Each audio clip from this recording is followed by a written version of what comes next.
I am slowly leaving this world behind. Every sound is fading, every connection, every worry, every pain is falling away from me. My heart feels lighter, as if a great weight is being lifted.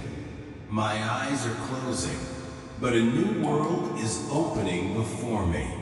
It is the world of dreams, peaceful, soft, and filled with light. There is no sorrow here, no noise, only calm, fragrance, and the feeling of complete freedom. I feel like I'm floating through the air, moving toward the light. And with every moment, I'm getting closer to my Creator. It doesn't feel like a dream. It feels like the truth, a beautiful, shining truth. As I entered Jhana, a peace unlike anything I had ever imagined descended upon my soul. It was not just the absence of sorrow or fear.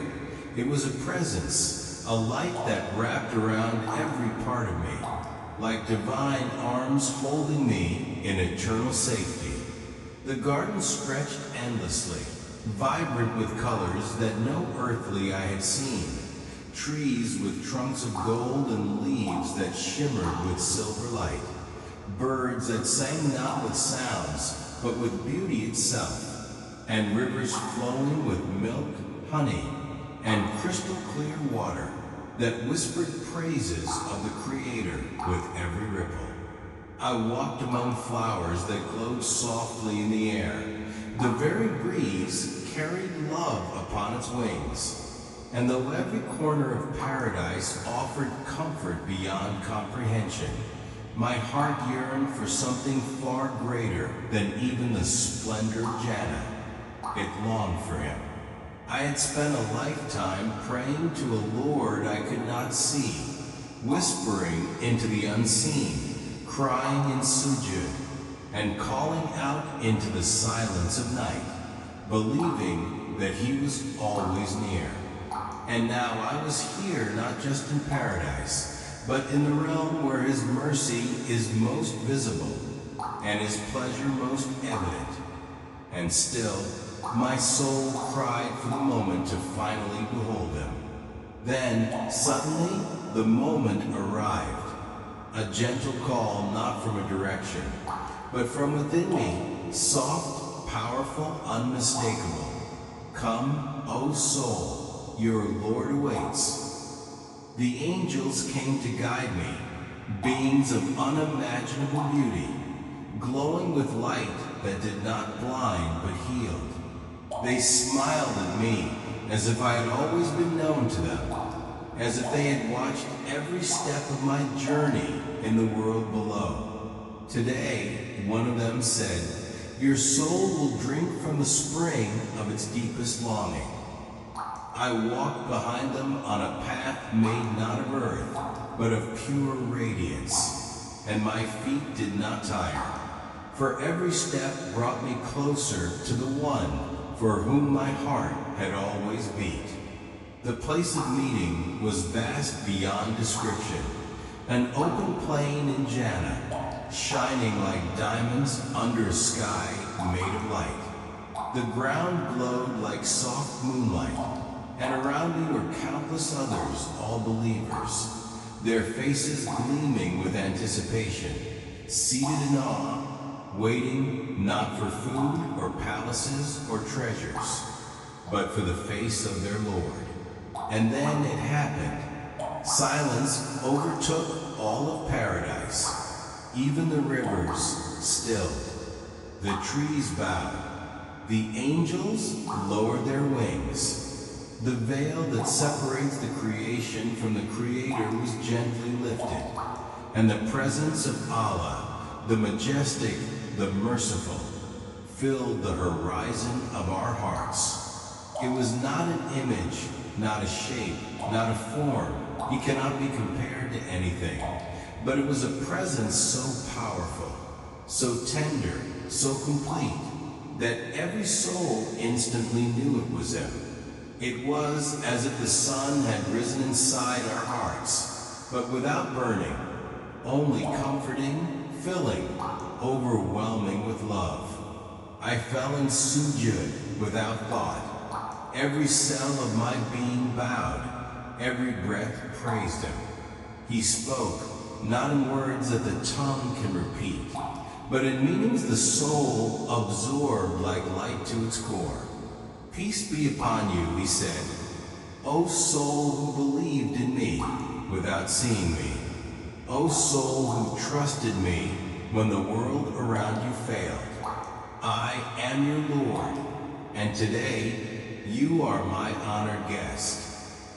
I wept, not tears of sadness, but of such deep joy that even paradise had no container big enough to hold it. He reminded me of moments I had forgotten, nights when I had cried alone, days when I resisted so no one saw me, acts of kindness that felt small but were huge in his sight.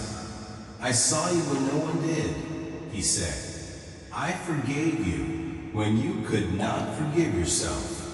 I lifted you when you didn't know you were falling. And then he asked the question that all of Jannah paused to hear. Are you pleased, my servant? My heart exploded with gratitude. Ya Allah, how could I not be pleased when you are mine and I am yours? Then he smiled. Yes, a smile not seen by eyes but felt by the soul, and said, then know this, I am also pleased with you, and I shall never be displeased with you again. At that moment, I knew I had received the greatest reward of Jannah, not the mansions, not the servants, not the beauty or youth or pleasure, but his pleasure, his eternal approval. And then the most sacred moment came. He unveiled himself to us, and we saw him, truly saw him, not as we see things in the world, but with a sight given only to the people of Jannah. And the sight of him filled us with a joy so complete that it made every pain of the world worth it. If we had been offered this moment in exchange for all our earthly years, we would have given them all away without a second thought. Time stood still. There was no before or after. There was only him. His beauty cannot be described, but it can be felt. And in that one gaze I felt peace, completion, love, fulfillment, belonging, and truth, all wrapped into one sacred light. I could not blink, I could not breathe, and yet I had never been more alive.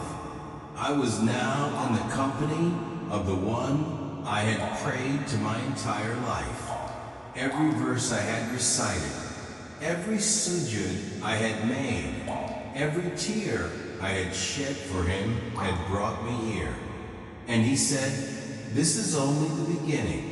In Jannah, we met him again and again, not just once, but often. Sometimes he would call us all to him, and we would sit before him in gatherings more glorious than any king's court, listening to his speech, basking in his light, feeling the warmth of his nearness. And sometimes, in the privacy of our own gardens, he would whisper to our hearts, I am near. Do you remember me? And I would fall to the ground, my chest full of love, and say, I never forgot you, O Allah, not even for a moment. And he would say, then come closer still. To live in Jannah is to live in endless joy. But to meet God is to taste the purpose for which the soul was made. His presence in paradise is not like anything in the world. It is not measured by space or time, not limited by form or direction. It is a truth that shines through every leaf, every river, every smile of the people of Jannah. His pleasure echoes in the laughter of the children, in the wind that carries the fragrance of mercy, in the water that quenches without drying, in the light that never fades. We live forever, not just in beauty, but in his nearness. And the greatest honor is not what we are given, but who we are with. To meet him is to return home, not to a place, but to a presence. And every time we look at him, we are reminded that we were made for him, loved by him, chosen by him. In that moment, everything else fades and only one truth remains. He is our Lord, and we are his forever. In the radiant gardens of Jannah, where time no longer binds the soul and peace is the air we breathe, I stood in awe, my heart glowing with gratitude. For today was the day my Lord, the one who shaped me, guided me, forgave me, and loved me beyond measure, was going to give me gifts, not as a master to a servant, but as a loving creator to his beloved friend. The sky above shimmered with a soft, golden light. The rivers beneath my feet hummed with divine melodies, and the angels gathered around me with serene smiles, as though they too felt the joy of what was about to happen. Then a light brighter than the sun, gentler than the moon, more loving than all the affection of the world, appeared before me. It was not a shape or a figure, for nothing resembles him. But I knew with every breath of my being, Allah was near. My soul trembled, not from fear, but from a love so deep it ached with joy. He called me by name, my name, a sound more beautiful than I had ever heard it spoken, and said, "Come, my beloved, you strove for me in the unseen world. Today, I reward you in the realm of the seen." I fell to my knees, overwhelmed by the honor, tears falling not from sadness, but from a joy too deep for words. And in his mercy, he raised me up, not just physically, but spiritually, emotionally, eternally, and said, "What do you desire?" But before I could answer, he continued, "Before you ask, I will give, for I know the secrets of your heart." And then he began to bestow gifts upon me, each one more precious than the last, each one a symbol of how deeply he knew me. First, he gave me a garment of light, soft and weightless, woven from mercy and grace, glowing with beauty that made all the stars seem dim. It wrapped around my soul and made me feel not just clothed, but honored, as if the very fabric carried the remembrance of every sujud I had made in his name. Then he handed me a crown, no, not a crown of jewels, but of divine favor. It sat not just on my head, but in my heart, reminding me that I had been chosen, cherished, and now celebrated. Then came the palace, not just made of gold or pearls, but alive with light and fragrance, its walls humming with the remembrance of Allah, its gardens blooming with every flower I had ever loved on earth, multiplied in beauty beyond imagination. And as I walked inside, I saw that everything within it responded to my thoughts. Each window opened to the view I desired. Each breeze carried the scent I had once cherished. Every color danced in the hue of my joy. And he said, "This is for you, because you were patient when it was hard. You remembered me when you were alone. You chose me over the world." My eyes filled again, and my heart whispered, "Ya Allah, I don't deserve this." And he replied, "But I love you, and my mercy is greater than your sins." Then he gave me a book, a shining, beautiful book, and said, "This contains your story, every tear you cried for me, every time your heart broke, but still trusted me, every moment you turned to me in secret." I recorded it all, and now I give it back to you, not to burden you, but to honor you. As I opened his pages, I saw my life, not as I had seen it, full of flaws and regrets, but as he had seen it, full of effort, love, and hope. Even the moments I had hated about myself were written with tenderness, wrapped in divine understanding.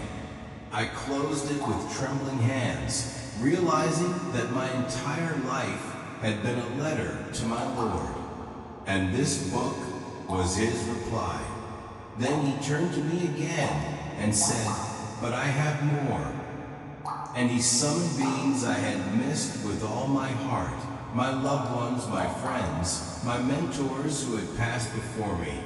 They appeared radiant and smiling, and we embraced without fear of ever being separated again.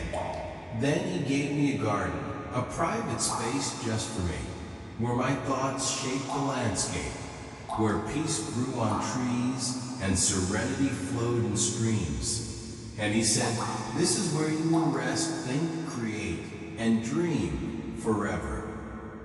And yet, the greatest gift was yet to come. He said, "And now for the gift no heart can imagine." And he unveiled himself again, letting me gaze upon him, not with the eyes of flesh, but with the soul's own sight. And in that moment, every desire I had ever had melted away, for he himself was the greatest gift. His presence washed over me like 1,000 oceans of light, love, and beauty. I felt completely known, perfectly safe, infinitely loved. There was no past, no future, only him. And he said, "I am pleased with you, and I will never be displeased with you again." That sentence, those words, became the music of my eternity. Around me, the trees sang his praise, the rivers whispered his names, the stars danced in joy. And yet none of these compared to what I felt inside, a peace that had no beginning and would have no end. The angels brought more gifts, fruits that burst with joy in every bite, garments that changed with my thoughts, fragrances that told stories, instruments that played melodies for my soul. I had no need, no hunger, no pain, but still he gave and gave and gave, because he is Al-Kareem, the generous without limit. And I realized every moment I had trusted him on earth, every time I held on when things fell apart, every time I turned away from sin, every sincere dua, every act of worship, even those that no one saw but him, had returned to me now, multiplied in beauty. These were not just gifts, they were his love made visible, his mercy made touchable, his appreciation made eternal. And I wept and I smiled and I fell and sajda again, not out of obligation, but out of overwhelming love. He lifted me once more and said, "You are home, my servant. Rest now, laugh now, live now. Eternity is yours, and I am with you." And in that moment, I knew I had received more than I could ever ask for, more than I could imagine, because I had received him.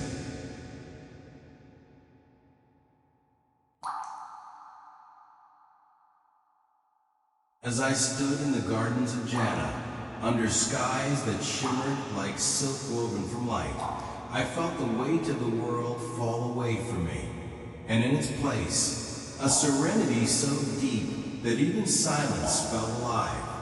The trees bowed gently in the breeze that carried scents I had never known. The rivers sang soft melodies as they passed, and the very air tasted like comfort, like joy, like home. And then came the moment my soul had longed for without even knowing how to ask for it. Allah, the most generous, the most loving, invited me to sit in the divine gardens where he would serve me the foods of paradise, not as a mere guest, but as a beloved, honored soul returning home after a journey of trials, longing and unwavering hope. And as I sat down, overwhelmed by love and awe, angels approached with trays that sparkled like starlight, their hands holding fruits and drinks, and dishes unlike anything that had ever existed in the world I came from. And yet somehow, in the depths of my soul, I recognized them not because I'd ever seen them before, but because I had longed for them, dreamed of them, and unknowingly prayed for them with every tear shed in hunger, every moment of patience and hardship, every sincere whisper of gratitude over even a crumb in the world below.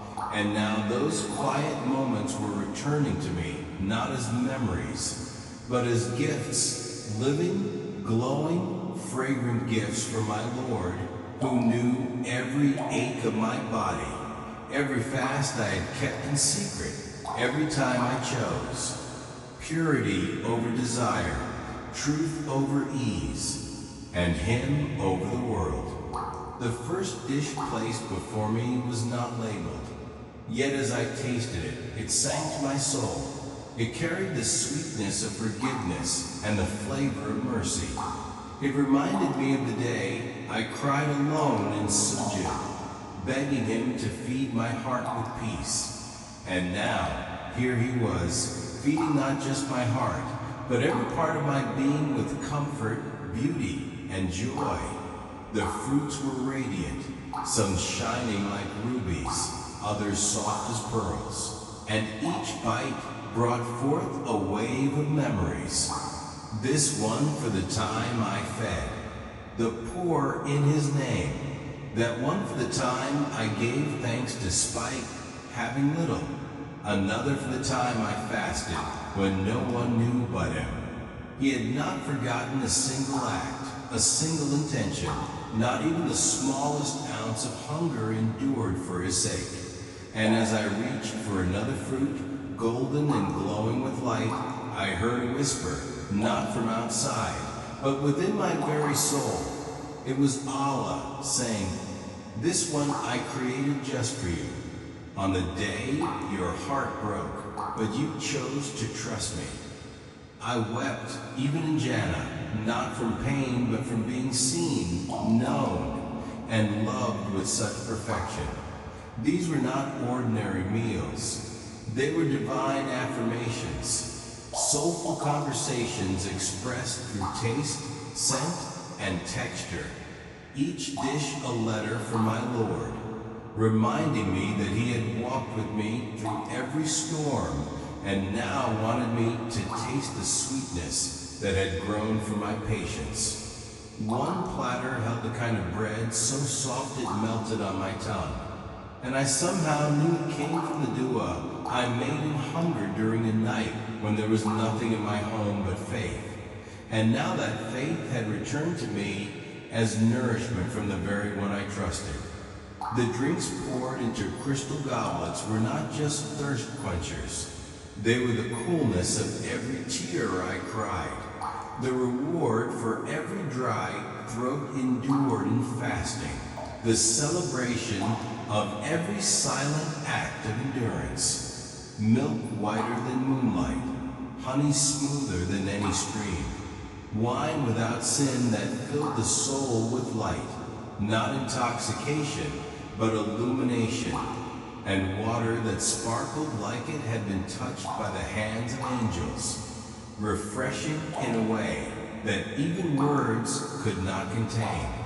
And as I drank, I could feel Allah's mercy washing over me from within, cleansing not only the past, but fulfilling every ache I had ever buried in silence. Then came a dish with the scent of home, not my home on earth, but a home my soul had always yearned for, a home I didn't know existed until I tasted that first bite.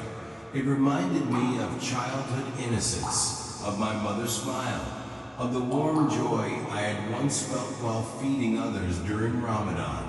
And I looked up to the sky, full of light, and whispered, "Ya Allah, how did you remember this?" And his reply echoed gently in my heart, "I remember what even you have forgotten, for I am nearer to you." Then your own breath, more dishes arrived, and I realized none of them repeated. The variety was endless, not just in form, but in meaning.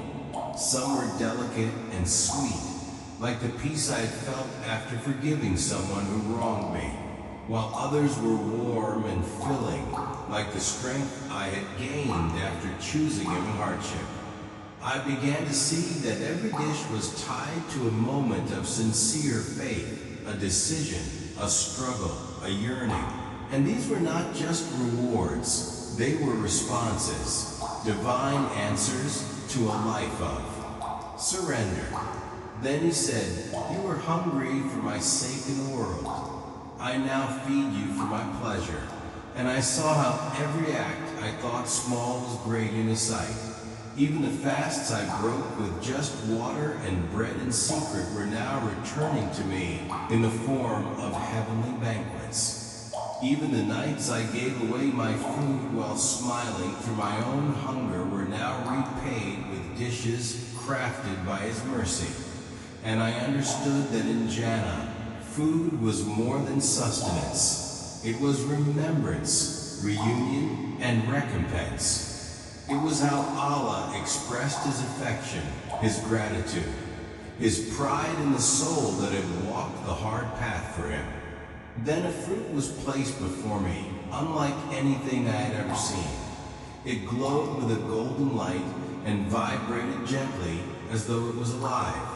And when I took a bite, I saw visions not of this world, but of the days when I had prayed with a trembling heart, of moments when my faith nearly broke, but didn't, of nights when I felt alone, yet stayed in Diker until dawn. And Allah said, "This is the fruit of your steadfastness."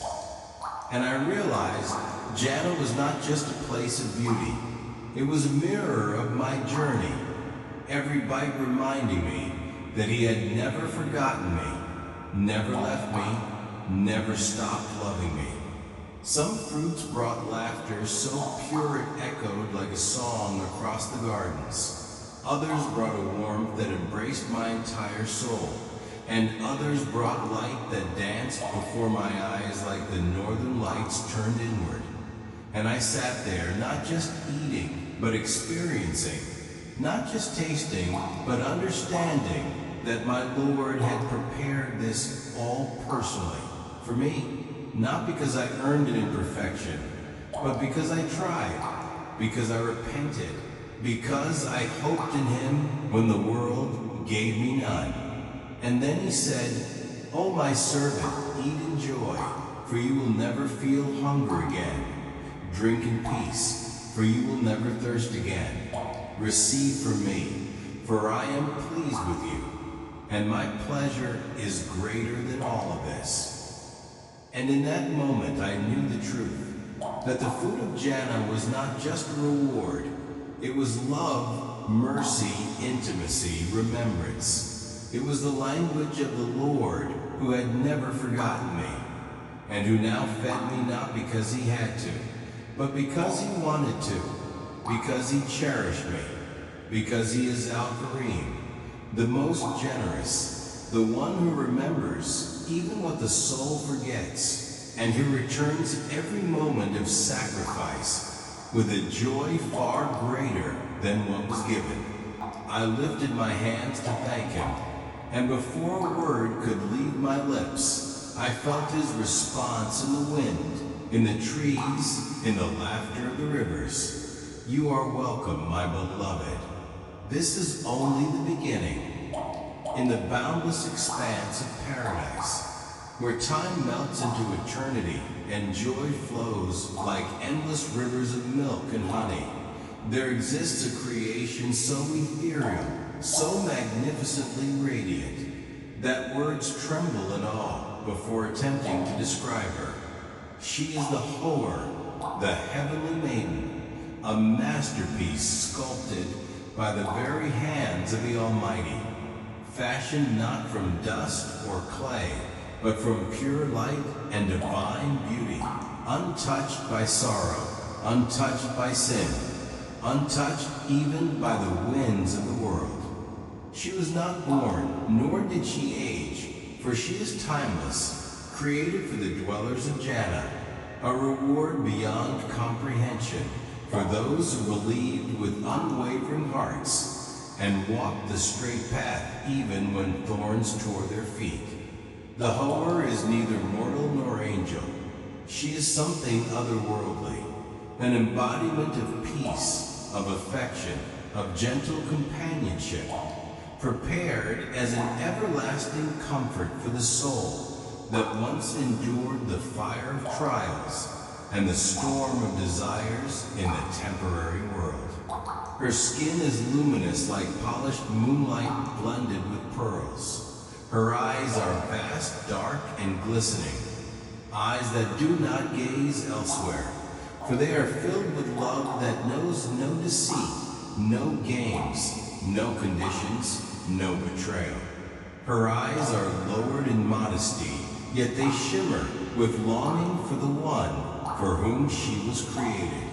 Her hair flows in waves longer than the rivers of paradise, darker than the richest velvet of night, scented with perfumes unknown to the earth, and braided with light. Her voice, oh her voice, is like the sound of wind passing through leaves dipped in divine fragrance. When she speaks, the soul feels as though it is being healed, as if every wound from the world is being softly bandaged by love itself. She is not just beautiful. She is beauty's origin, created by Allah's mercy, sculpted with compassion, wrapped in innocence, and veiled in tranquility. Her garments are not made of fabric, but woven from silk threads of paradise, luminous and soft, dancing with colors unknown to the human eye, stitched with praises to the Creator, and perfumed with musk and saffron that intoxicate the senses in the most spiritual of ways. The Hoer resides in palaces not made of stone, but of emeralds, rubies, pearls, and crystal, where the light inside has no source because it flows from the throne of Allah, and every corner of her abode sings with verses of peace and joy. She sits upon cushions of gold, among fountains that whisper the names of the most merciful, while gardens blossom with eternal spring, and branches bow low to offer fruits of every kind. And yet her joy is not in her riches, but in her purpose, to love and comfort the believer for whom she was created. She does not grow weary. She does not become angry. She does not grow old or distant or cold, for she is purity personified, a friend who will never betray, a lover who will never fade, a wife who will never hurt, a soul companion whose heart beats only for her beloved. She waits not impatiently, but eagerly in her palace, praying and praising, longing for the arrival of her promised companion, the one who chose God over desire, truth over falsehood, prayer over sleep, and tears of repentance over worldly laughter. When the gates of paradise finally open and her beloved enters in garments of light, perfumed by the scent of forgiveness, she runs, not walks, to him, her eyes flooding with the joy of reunion, as those centuries of longing are fulfilled in a single glance. She places her hand upon his and whispers not just welcome, but eternal peace, not just greetings, but a promise of everlasting union in a land where hearts never ache. She will sit with him by the rivers of honey and feed him fruits that speak when bitten. She will sing to him in voices more melodious than 1,000 harps. And in her song is remembrance of Allah, for her beauty and affection are not carnal. They are sacred, spiritual, a heavenly echo of the divine mercy.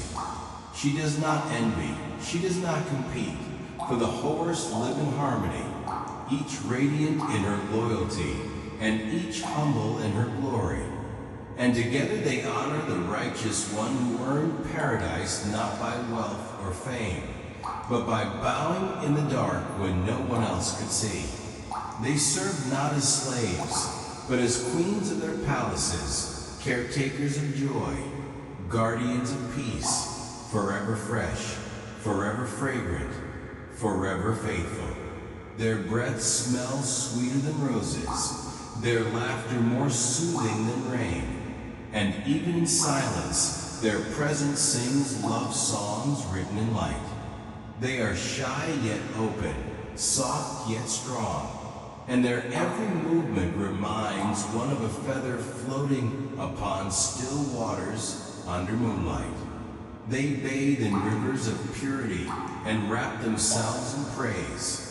They dance in gardens of eternity, and their footsteps leave behind trails of heavenly fragrance. They prepare the beds of musk and satin where the believer rests. They arrange fruits upon trays of gold. They pour drinks that do not intoxicate, but enlighten.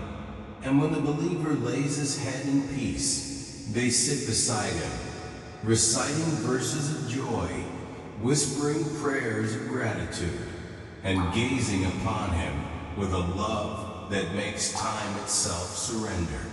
Their loyalty is unmarred, their presence unending, and their love is not measured in years, but in the infinity of divine bliss. Indeed, the whore is a divine promise, a living mercy, a reward that cannot be bought with gold or earned with power, but only given to those who knew how to cry in sajda, who lowered their gaze when it was hardest, who remembered Allah when others forgot, and who loved him when the world lured them away. She is not a fantasy, but a reality promised by the Creator whose words are truth, and her beauty is not shallow but sacred, not limited but limitless, not for lust but for love, not for possession but for peace. And even more beautiful than her face is her soul, her constant diaper, her gentle temperament, her unshakable faith, and her heart that beats in tune with the gardens around her. She will walk hand in hand with the believer beneath trees that sing praises to their Lord, beside rivers whose banks sparkle with jewels, and in fields where the grass is softer than clouds. And as they recline together under the shade of paradise, she will remind him that this eternal joy, this perfect love, is but a reflection of his Lord's mercy, that every hardship he bore, every temptation he resisted, every prayer he whispered into the night was seen, was heard, was treasured, and now rewarded. For in Jannah there is no regret, no sorrow, no fear, and in the eyes of the whore there is only endless affection, endless presence, and endless peace. This is the reward that awaits the believers, a reward not merely of beauty, but of companionship beyond this world. Companionship that fills the soul, heals the heart, and lasts forever in the luminous gardens of the Most Merciful. As the soul of the believer ascends into the radiant gardens of paradise, guided by angels whose wings shimmer with divine light, a scene unfolds that no eye on earth has ever witnessed, no tongue has ever described. and no heart has ever fully imagined. A palace, majestic and vast, built not by human hands, but by the will of the most merciful, awaits the faithful with its gates wide open and its walls glowing like stars. This palace is not made of earthly brick or stone, but of pure gold, silver, rubies, emeralds, and translucent pearls stacked like sacred jewels in the architecture of love. The walls sing with the praises of Allah, and each brick whispers memories of patience, worship, tears shed in sujud, and the quiet good deeds done when no one was watching. Its gates are made of a single carved pearl, and as they open, an aroma escapes, an aroma so comforting, so heavenly, that even the trees of Jannah lean closer to inhale it. Inside this palace is a world within a world. Carpets of light stretch across floors, smoother than glass and softer than clouds. Chandeliers of starlight hang from ceilings higher than mountains, illuminating every corner with a golden radiance. The believer walks in, clothed in garments woven from silk that never ages, and brocade that carries the fragrance of musk and roses. Their heart calm, their body young, strong, and free of all pain. Here, there are no worries of the dunya, no fear of loss, no shadow of death. Only peace, only joy, only the ever-present nearness of Allah's mercy. In the gardens around the palace, rivers flow, rivers of honey, of milk, of pure water, and of heavenly wine that intoxicates the soul with serenity, not sin. Trees taller than imagination bow their branches, offering golden fruits that pluck themselves when desired, each bite bursting with a new flavor never tasted before. Birds in the sky sing praises, and butterflies of light dance in celebration. Servants of paradise, smiling and ageless, welcome the believer and say, "This is your eternal home, built by your Lord as a gift for your patience and your love for Him." But beyond the palace, beyond the silken gardens and shaded canopies, comes the moment that brings tears of joy even in Jannah, the moment of meeting the prophets. Imagine stepping onto a vast meadow of light, where the sun no longer burns but blesses, where breezes carry the remembrance of Allah and the perfume of eternal peace. And in this field, surrounded by angels and illuminated by the nur of Allah, stand the greatest of creation, Prophet Adam, tall and serene with a gentle smile, Prophet Noah, full of dignity, his face carved with the grace of centuries, Prophet Ibrahim, welcoming with arms wide open, the friend of Allah himself, Prophet Musa, mighty and radiant, with strength in his eyes and calm in his soul, Prophet Isa, gentle, luminous, with a presence like moonlight, and among them all, more beautiful than the rising dawn, more radiant than any light, stands the seal of the prophets, Muhammad, the mercy to all worlds. His smile melts all burdens, and his eyes hold oceans of love. The believer approaches him, trembling not from fear, but from love that has waited lifetimes for this meeting. And he, the beloved of Allah, opens his arms and embraces the believer, saying, "You are my ummah, and today we meet in peace." How many times did this believer send salawat upon him? How many times did he long for this moment? And now it has arrived, not in a dream, not in hope, but in reality, forever. Around the prophets are the righteous companions, the martyrs, the scholars, the truthful Abu Bakr, Umar, Uthman, Ali, and the mothers of the believers, shining like pearls beside them. They greet the newcomer with love, welcoming them to the eternal brotherhood of faith. Here, there is no status and wealth, no race, no title. Only the pure love of Allah and those who loved Him. Conversations flow like the rivers of paradise, full of wisdom, laughter, remembrance, and gratitude. Each prophet shares stories not of war, but of patience, not of hardship, but of trust in Allah. The believer listens, drinks from the cup of Kauthar, and feels their soul fill with peace. And in that gathering, no one is a stranger, for all hearts were united in the dunya by belief, and are now united in Jannah by reward. From their palaces they rise, walking hand in hand with the prophets, to visit gardens more magnificent than dreams, where trees bear gems, and the air itself praises the Lord. The Prophet Muhammad smiles and says, "You are the ones I wept for in the night, though I had never seen you."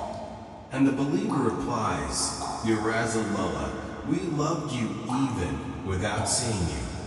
That love is now fulfilled, not for a moment, but forever. And when the gathering ends, the believer returns to their palace, where everything they desire awaits. Family, companions, gardens, songs of angels, and the soft whispers of Horian reciting the words of peace. But the greatest joy, beyond even the palace and the company of the prophets, is the promise still to come, to look upon the face of Allah, the most gracious, the most beautiful, the one who promised all this to his believing servant. And as the soul leans on the cushions of peace, it remembers, this is not a dream. This is forever. This is Jannah. As the gates of eternity open, and your soul rises into the realm of everlasting light. The first breath you take is unlike anything you've ever known, for the air itself in Jannah is perfume, thick with the sweetness of sacred flowers and the tranquility of divine mercy. It flows gently into your chest and fills your being with a serenity so complete, so consuming, that every sorrow from the worldly life disappears like smoke before a celestial wind.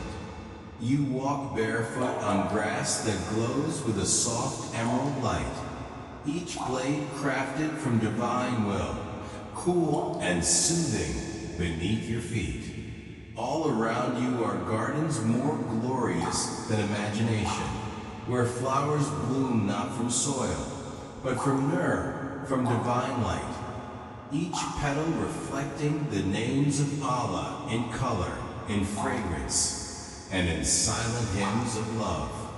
Roses of silver blush beside lilies of sapphire and jasmine woven for moonlight. Tulips unfold in golden fire, and orchids bloom in rainbows, each one whispering words of comfort, saying, "This is your reward. You are loved by your Lord." As you move through this divine paradise, a breeze floats past, carrying with it the scent of musk and sandalwood, of roses and honey, of something deeper, of fragrance not of earth, but of divine nearness. It touches your soul before your skin, and you pause, eyes closed, just to breathe, just to be. Every breath becomes a form of worship, every scent a reminder of how much your Lord has cherished you, carried you, waited for you. Then, through the gardens you see it, a shining palace on a hill of light, more majestic than every dream you've ever dared to dream. Its towers pierce the sky, their tips swirling with the glow of stars, and its domes shimmer like the surface of a tranquil ocean under moonlight. The walls are made not of brick, but of gold so pure it looks like flowing sunlight. The windows are jewels, sapphires, emeralds, rubies, arranged in sacred patterns that change shape as you look. And standing before its gates are beings of pure light, angels radiant and beautiful, with wings that stretch wide like heaven's own sky. Their faces shine with kindness, and their eyes reflect the love of the one who sent them. One angel steps forward smiling and says in a voice that echoes like soft thunder wrapped in velvet, "This is your home, O beloved servant of Allah. We have built this for you with our own hands by the command of the most merciful." They open the gates, and as you walk in, the ground beneath you hums with remembrance, as if the very stones of paradise know your name. Inside, fountains of light flow like living rivers through rooms so vast and beautiful they could never be captured in words. Every room is alive, alive with light, with scent, with music sung by winds, with the peace of eternal love. You are led to your throne, a throne made of radiant pearls, seated under a canopy of stars. And the angels gather around you, not to be served, but to serve, to honor you, to bless you. One angel brings you a drink from a cup made of crystal clear gold. Another brings fruits from trees whose branches reach beyond the horizon, each fruit glowing, pulsing, as if waiting to fulfill your heart's deepest longing. And all around the palace are gardens, personal gardens, made just for you, where the flowers grow in shapes you once imagined in prayer, in dreams, in silent hopes you never dared to speak. Some sing, some glow, some dance with the wind, and all emit a fragrance that tells your soul you are home. In those gardens, the butterflies are made of silk and light, and they rest gently upon your shoulders. The birds are not just beautiful, they speak, they praise, they welcome you with words of love. Trees of gold shade your steps, and under their shade you find cushions of cloud, where you may recline and remember, not with pain, but with joy, how every moment of your patience, every sacrifice, every tear brought you here. The angels return often, bringing new surprises, each one wrapped in divine intention. Gifts from Allah Himself, created just for you.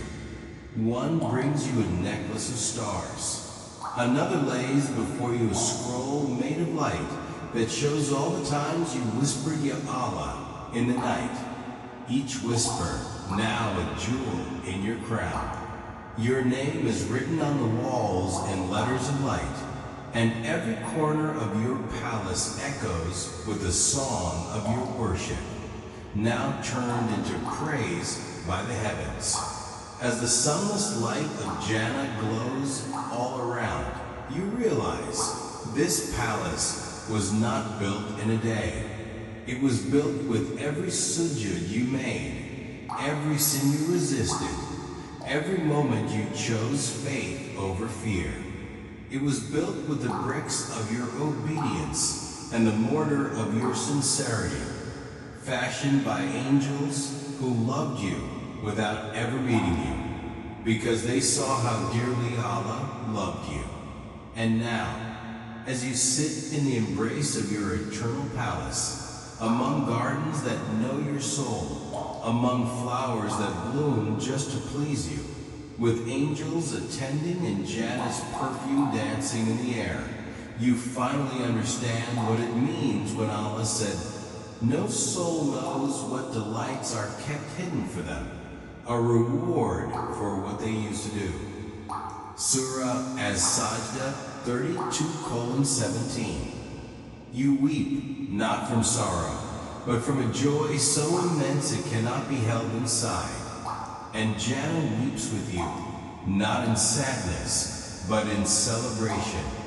The flowers bloom brighter, the winds grow sweeter, and your palace of eternal peace rises higher, shining forever in the garden of your Lord's love. As the soul rises higher through the eternal layers of light, it begins its sacred journey through the 8 levels of Jannah, each one more majestic, more luminous, more intimate with divine presence than the one before.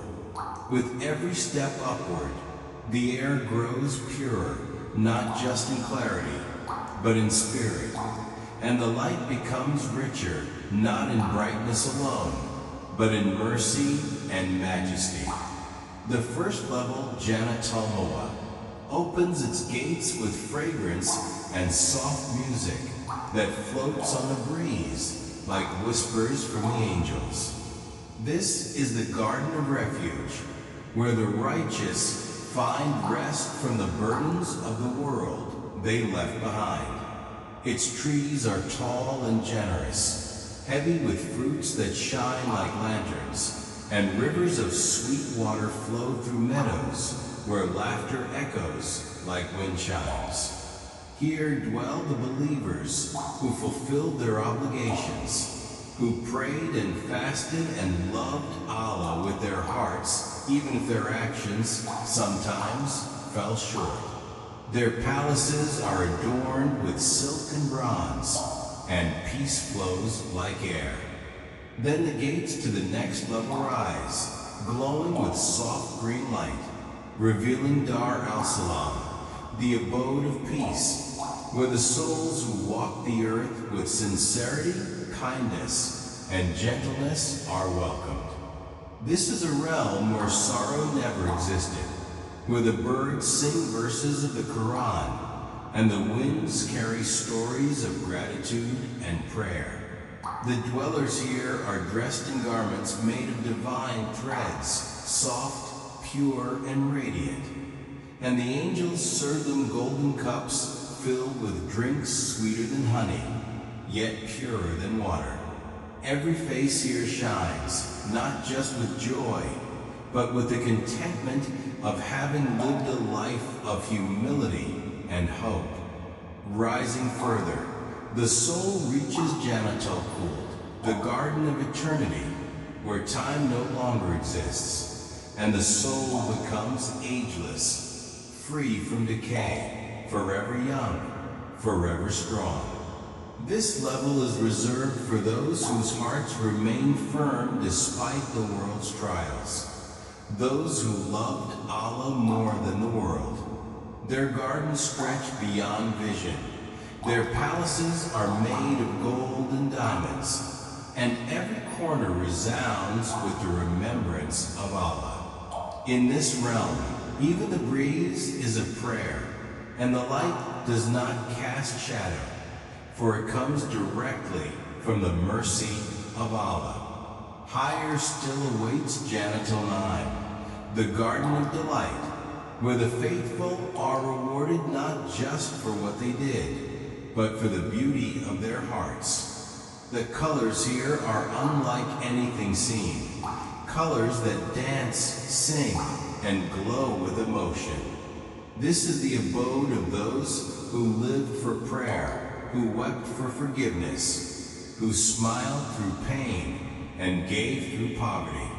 Their thrones are raised high, overlooking waterfalls of heavenly milk and honey, and their souls feel as though embraced by Allah Himself. The angels call them friends of the Most Merciful, and every moment is a new joy, a new fragrance, a new taste, a new experience of love.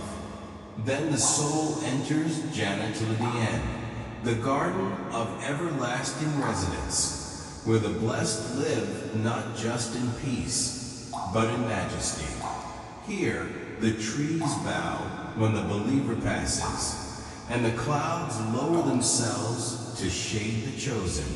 Palaces float on rivers, their rooftops carved from precious gems, and every room holds a secret gift from Allah. The believers here converse with the angels, and even the animals of paradise serve them with grace and affection. Their food is not needed, but given for joy, food that brings light to the heart and songs to the tongue. Rising again, the soul enters Jannat al-Firdaus, the highest garden for most, where the most beloved servants dwell, those who lived with sincerity, generosity, and yearning for Allah. Here, the palaces are layered with gold, silver, and radiant pearls, and every room opens to a new kind of joy. Rivers of wine flow, but this wine intoxicates not the body, but the soul, bringing it closer to the remembrance of Allah. The believer can speak, and the garden responds. Think, and it appears. Desire, and it is fulfilled. Trees whisper the names of Allah, and fruits grow with meanings. You do not eat for hunger, but for love. This is the garden beneath the throne of the Most Merciful. And yet, even above this, lies Jannat al-Liyan, the garden of the highest heights, a realm of indescribable purity, where the souls of the prophets, martyrs, and the purest of the righteous dwell in closest nearness to Allah. The light here does not come from the sun, but from the face of Allah, and the air is heavy with divine presence. Here, the soul feels as if it is no longer separate, but melting into the ocean of eternal love.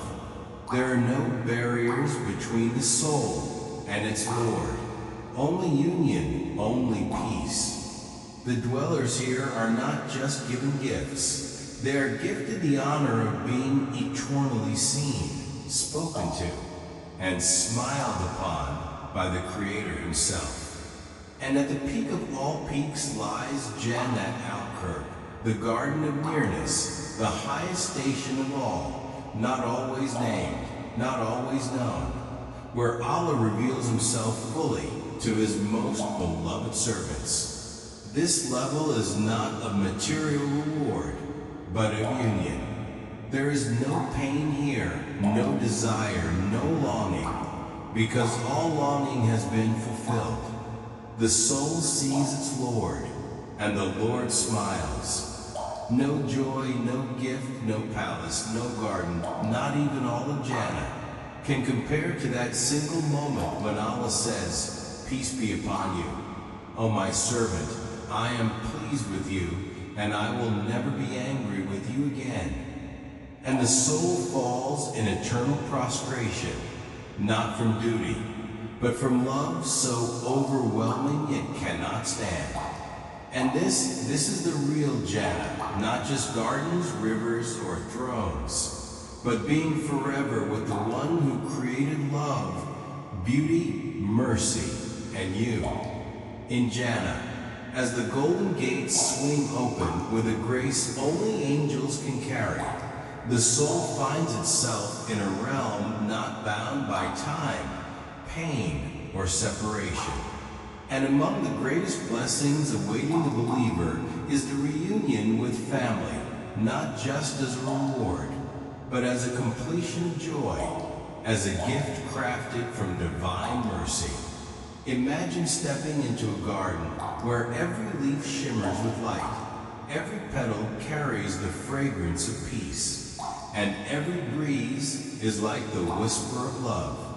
And there, in the shade of the trees of paradise, you see the familiar faces of those you loved on earth. Their eyes shine brighter, their smiles are lighter, their hearts are free from sorrow, regrets, and burdens. There are no misunderstandings, no arguments, no memories of hurt, only pure love, perfected by the hands of the most merciful.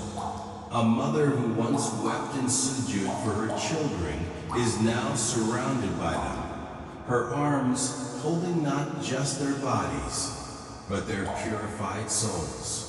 A father who taught his children the Quran finds them by his side, glowing with the light of faith, reciting the same words under the shade of trees that speak the names of Allah.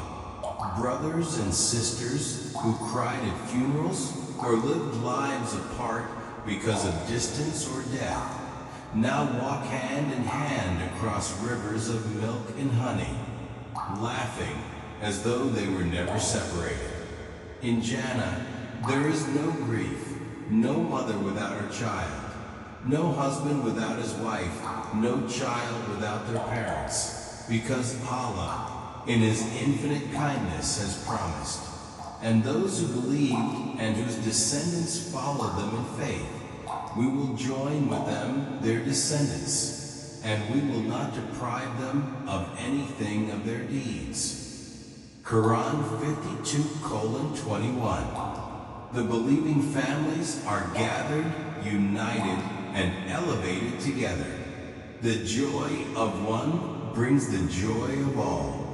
You sit with them on thrones adorned with gold and precious gems, facing one another, as Quran 15:47 describes.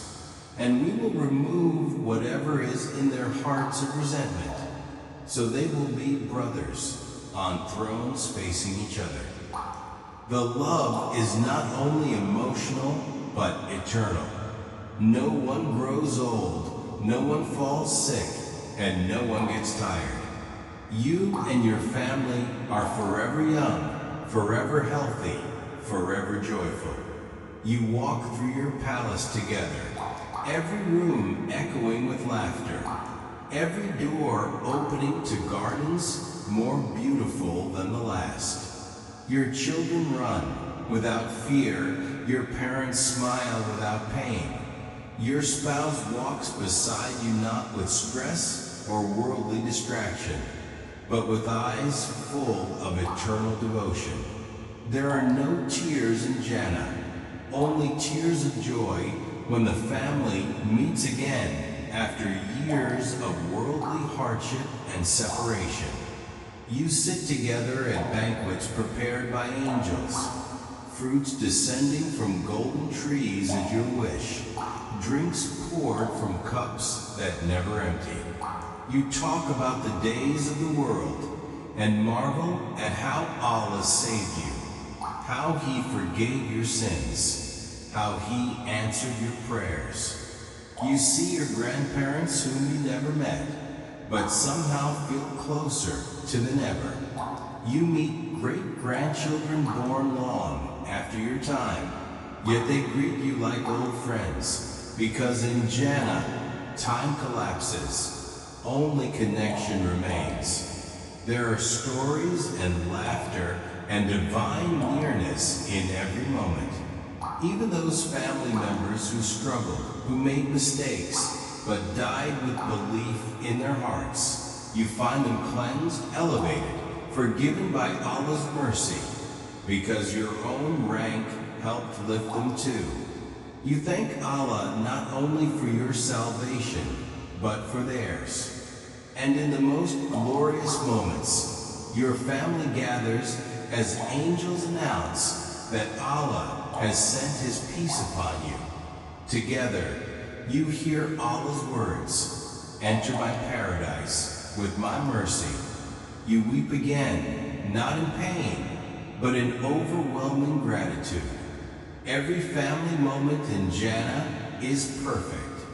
No one gets busy, no one leaves, no one forgets. You are together forever. The gardens stretch endlessly, and so do the walks you take with your loved ones. The rivers never stop flowing, and neither do the conversations. You recall moments of struggle from the world, and now see the wisdom behind them all. You realize every hardship, every test was not to break you, but to bring you here, to this moment, with your family in a realm where pain has been forbidden. Allah, the most generous, has completed your joy by not just giving you paradise, but giving it to you with those you love. And there is no fear of loss anymore. There is no fear that this will end, because in Jannah, love is eternal. Families no longer worry about death or distance or departure. The ties of kinship are forever, not as a chain of blood, but as a bond of light. In Jannah, you and your family live in peace, in beauty, in closeness to Allah, and the soul finally fully smiles.